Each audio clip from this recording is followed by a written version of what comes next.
नमस्कार दोस्तों, current affair with Waseem Khan में एक बार आपका फिर स्वागत है। दोस्तों, आज हम बात करने जा रहे हैं सहारा बैंक जो चीट फंड चला रहा था उसके पैसे जो लोगों के फंसे हैं, वो पैसे के बारे में आज हम आपसे बात करने जा रहे हैं। सबसे पहले तो मैं चाहूँगा कि जो लोग हमारे इस चैनल पर अब तक नए हैं, जिन्होंने इस चैनल को सब्सक्राइब नहीं किया है, वो प्लीज़ सब्सक्राइब करें और शेयर करें, बेल आइकॉन दबाएं। तो आइए दोस्तों, हम बात करते हैं कि हम बात कर रहे हैं सहारा में फंसे हुए पैसों की। दोस्तों, सहारा इंडिया के बारे में थोड़ा सा पीछे चला जाए। सहारा इंडिया एक बैंक जिसने ये बात 80 के दशक की है कि 80 के दशक में एक बाढ़ सी आ गई थी चीट फंड की, मतलब पैसा उठाने की। और इसकी शुरुआत 1978 में 1 फरवरी को सहारा इंडिया नाम से एक बैंक कह लीजिए या वसूली केंद्र कह लीजिए, इस तरह का एक 1978 में ये शुरू हुआ। गोरखपुर, उत्तर प्रदेश के गोरखपुर जिले से सुब्रत राय नाम के एक व्यक्ति ने इसको लॉन्च किया। 1978 से लेकर के ये कंपनी, और इसमें जमा करने वाले जो लोग थे वो सब गरीब, छोटे तबके के लोग, छोटे लोग, जो ठेला चलाने वाले लोग, सब्जी बेचने वाले लोग, मोची, रिक्शा, इस तरह के लोगों को लगता था कि हम 2 रुपया 1 रुपया उस जमाने में इकट्ठा करके हम एक पूंजी बना लेंगे। तब बैंकों में पैसा डेली वसूली नहीं हो पाती थी। आज भी नहीं होती है, कुछ बैंक छोटे मोटे चला रहे हैं, लेकिन डेली जो है वो जमा नहीं हो पाता था। उस योजना को लेकर के सहारा इंडिया आई और सहारा ने बहुत बड़े पैमाने पर इस काम को शुरू किया और पूरे देश में वो छा से गए।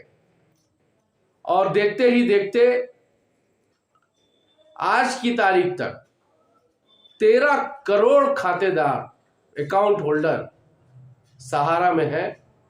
और ये वो 13 करोड़ लोग हैं जिनका पैसा भी सहारा में फंसा हुआ है।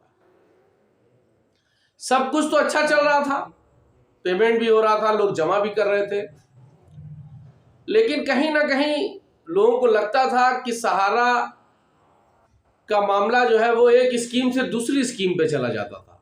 यानी एक स्कीम जब पूरी होने लगती थी तो दूसरी स्कीम लॉन्च हो जाती थी, दूसरी पूरी होने लगती थी तो तीसरी स्कीम लॉन्च हो जाती थी। मैक्सिमम इसी तरह का, जिसको आप देसी भाषा में टोपी पहनाना कह ले सकते हैं।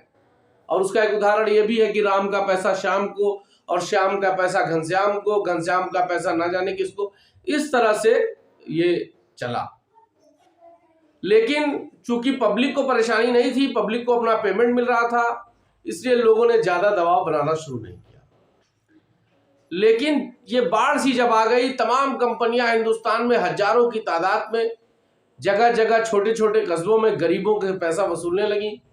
तब सरकार का दिमाग इस पर लगा और 1992 में एसआईबी गठन हुई। जब एसआईबी का गठन 1992 में हुआ तो छोटी छोटी कंपनियां उसमें फंसती गई। और आपको याद होगा कि उस दौरान 90 के दशक में, 90 और 2000 के बीच में तमाम कंपनियों ने वहां से भागना बंद करना शुरू कर दिया और तमाम गरीब लोगों के पैसे उसमें फंस गए, जो आज तक नहीं मिले। सहारा इंडिया चूंकि स्टैंड करती रही, सहारा इंडिया के साथ पॉलिटिकल बैकग्राउंड भी मजबूत था, उसके संबंध भी मजबूत थे, और सहारा पैसे को, पब्लिक के पैसे को अंधाधुंध खर्च करती थी। अंधाधुंध खर्च करने का मतलब बड़े बड़े स्टारों पे खर्च करना, क्या कहते हैं, स्पॉन्सरशिप लेना, पुणे आईपीएल में पुणे की क्रिकेट टीम बना लेना, पुणे वॉरियर्स नाम से। तो इस तरह के फजूल खर्च जरूर किया गया उन लोगों की तरफ से। और सेबी ने जब शुरू किया तो जब भाई नंबर तो आना ही था, तो नंबर जब सहारा का आया तो 2012 में ही ये चीज तय हो गई कि सहारा ने भी कुछ स्थिति सही नहीं है। और फिर उसके बाद इन 48 सालों में, यानी 22 उधर 23 इधर, लगभग 47-48 सालों में सहारा ने कई कंपनियां बनाई और सबसे बड़ी चीज ये थी कि सहारा का कोई व्यापार, कोई भी उनका बिजनेस, कोई भी उनकी योजना, मतलब पैसा कमाने वाली, पैसा लेने वाली तो तमाम योजनाएं थी, लेकिन पैसा कमाने जिसमें वो लगा रहे थे वो सब फेल होती चली गई। चाहे सहारा का एयरलाइंस हो, चाहे सहारा टीवी हो, चाहे इनका क्यू शॉप हो, चाहे रियल एस्टेट का काम हो, ये सारी चीजें फेल होती चली गई और लोगों की लायबिलिटी बढ़ती चली गई। और जब शिकंजा जो है सेबी ने कसना शुरू किया, तो सेबी को मैंने आपको बताया कि 92 में उसका गठन हुआ, तो दिल्ली हाई कोर्ट ने इनकी 3 योजनाओं को वो कर दिया, प्रतिबंधित कर दिया कि आप पब्लिक से पैसा इन योजनाओं में नहीं ले सकते। वो योजना का नाम था Sahara credit corporative society limited Lucknow. ये लखनऊ के एड्रेस से इन्होंने एक सोसाइटी बनाई थी, उस पर प्रतिबंध था। दूसरा था सहारन कह सकते हैं, universal multipurpose society limited Bhopal. ये भोपाल के नाम से एक इन्होंने कंपनी बना ली। उसके बाद तीसरी कंपनी जो इन्होंने बनाई, हमारा इंडिया, सहारा इंडिया नहीं, हमारा India company cooperative society Kolkata के नाम से। तो इन 3 कंपनियों पर जो है वो हाई कोर्ट दिल्ली ने प्रतिबंध लगा दिया कि आप पैसा नहीं ले सकते। उसी के बाद से इनकी स्थिति, और फिर एक 2022 की बात है, ये है 12 में जांच में इनके भ्रष्टाचार का पता चल गया था। और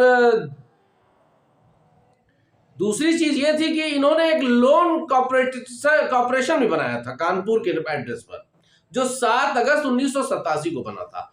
और वो जो लोगों का पैसा जमा होता था, अगर पब्लिक उसमें लेना चाहती थी तो उसी में से 70% 75% लोन वो दे दिया करते थे, और आपके ही पैसे से फिर आपसे ब्याज लेते थे, आपको कम देते थे, आपसे ज्यादा लेते थे। ये भी एक योजना उनकी चल रही थी।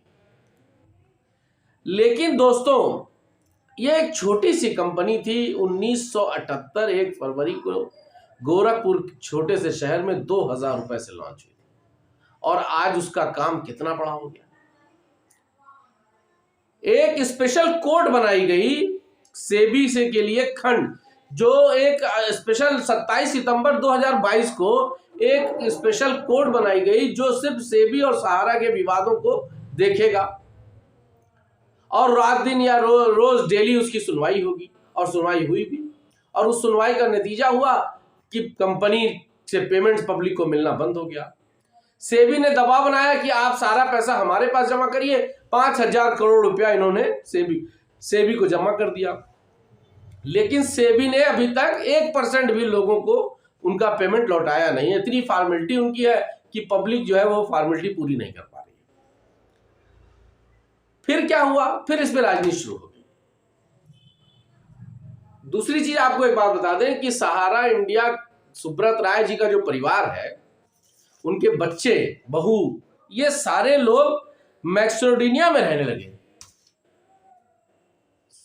सुब्रत राय साहब तो यही है, लेकिन बच्चे उनके मैक्सिडोनिया में रहने लगे। उनकी पत्नी सपना राय भी जा रही थी, लेकिन उनके खिलाफ लुकआउट नोटिस था, इसलिए वो नहीं जा पाई। इसके पहले की जो सरकार थी उसने सुब्रत राय को 27 महीने तक जेल में रखा। दूसरी सरकार आई तो सुब्रत राय जी बाहर आ गए, लेकिन पब्लिक का कहीं कोई कल्याण नहीं हुआ, ना कोई उनका पैसा वापस हुआ और ना ही कोई वो आस दिखाई दी। इस बीच पॉलिटिक्स चलती रही दोस्तों। अभी आपको याद होगा, इसी जुलाई में, शायद 18 जुलाई की बात थी, 18 जुलाई को देश के गृह मंत्री ने सहारा इंडिया के पैसा वापस के लिए इन्होंने एक पोर्टल लॉन्च किया जिसका नाम रखा CRCS, central register of company society. ये CRCS का फुल फॉर्म था, और इसको सहारा इंडिया रिफंड पोर्टल के नाम से लॉन्च किया। बड़ी धूमधाम से लॉन्च हुई, तमाम उसका विज्ञापन टीवी में, अखबारों में कि अब हो जाएगा, अब हो जाएगा, और धूमधाम से उन्होंने उस दिन किया 18 जुलाई को। और फिर इतनी फॉर्मेलिटी मांग ली लोगों से, लेकिन लोगों ने, जिनका पैसा फंसा था गरीब लोगों का, वो गरीब लोग अपना पैसे के लिए तमाम दौड़ भाग करते हुए और वहां पहुंचे। वहां पहुंचेगा मतलब जो उन्होंने फॉर्मेलिटी किया दिया उसको पूरा किया। जिस दिन ये पोर्टल लॉन्च हुआ मित्रों, उस दिन 120 पूरे देश का मैं मिला के बता रहा हूं, 120 या 122 लोगों का उस दिन जमा हुआ और 3 हफ्ते का समय मांगा गया। 18 जुलाई को ये लॉन्च हुआ और ये कहा गया कि सितंबर के तीसरे हफ्ते में आपको पैसा मिल जाएगा। लेकिन मैं आपसे बताऊं कि जिन लोगों ने भी ऑनलाइन किया, सारे पेपर्स जमा किए, उन लोगों को एक फूटी कौड़ी आज की तारीख तक नहीं मिली है। वो सिर्फ 122 लोग, 20 लोग जो भी थे, जिनको अमित शाह जी ने, देश के गृह मंत्री ने जब लॉन्च किया तो उन लोगों का हो गया। बाकी अभी तक लोग कागज लेके दौड़ रहे हैं जिनका जमा है। सरकार का कहना था कि सितंबर के तीसरे हफ्ते तक हो जाएगा और वो भी सिर्फ 10,000, कुछ ही लाखों में लोगों का पैसा जमा है, तमाम लोग का कई हजारों में जमा है। लेकिन उन्होंने एक मानक तय किया कि हम 10,000 तक का ही पैसा रिटर्न करेंगे, माने 10,000 की से शुरुआत करेंगे। वो भी शुरुआत पूरी नहीं हो पाई। तो ये चुनावी जुमला की तरह से जुमला ये भी नजर आ रहा था। तो मैं आपके बीच आया हूं कि आप लोग इस पर अपना दबाव बनाइए और जो लोग पैसा पा गए हैं, मुझे तो नहीं लगता कि 1% भी लोग पाए हैं, लेकिन अगर पा गए, नहीं पाए जो लोग, वो कमेंट्स करके अपना विरोध दर्ज कराएं। इसमें आप कमेंट्स करेंगे, विरोध करेंगे तो ये बात वहां तक पहुंचेगी। और चूंकि राजनीति है, नेता लोग हैं, नेता का क्या है, फीता काटे चले गए, करना तो इनको है। लेकिन 1 रुपया भी आज की तारीख तक किसी भी जमाकर्ता को, गरीब जमाकर्ता को, वो जो सब्जी बेचता है, वो जो मोची है, वो जो ठेला चलाता है, वो जो रिक्शा चलाता है, उसका पैसा आज तक नहीं दे पाया। किसी के घर में शादी है, किसी के घर में कुछ है। तो मैं आपसे कहने आया हूं कि ये एक बहुत बड़ा स्कैंडल है। हालांकि सहारा श्री ये मानने को तैयार नहीं है कि ये स्कैंडल है, लेकिन वो पैसा भी नहीं दे पा रहे हैं। परिवार को तो उन्होंने शिफ्ट कर दिया है, एन ब्रिगेड जैसे और लोग यहां से देश छोड़ करके पैसा लेकर के तमाम चले गए, ऐसे खुदा न खास्ता ये भी चले जाएंगे तो आप क्या करेंगे? आपको दिखाई दे रहा है कि किसका वरदस्त उनको प्राप्त है। इसलिए दोस्तों, आप इस वीडियो में अपने कमेंट्स जरूर डालिएगा कि क्या आपको लगता है आपका पैसा वापस हुआ है या नहीं हुआ। अगर नहीं हुआ है तो श्योर इस पर लिख करके भेजिएगा। जय हिंद।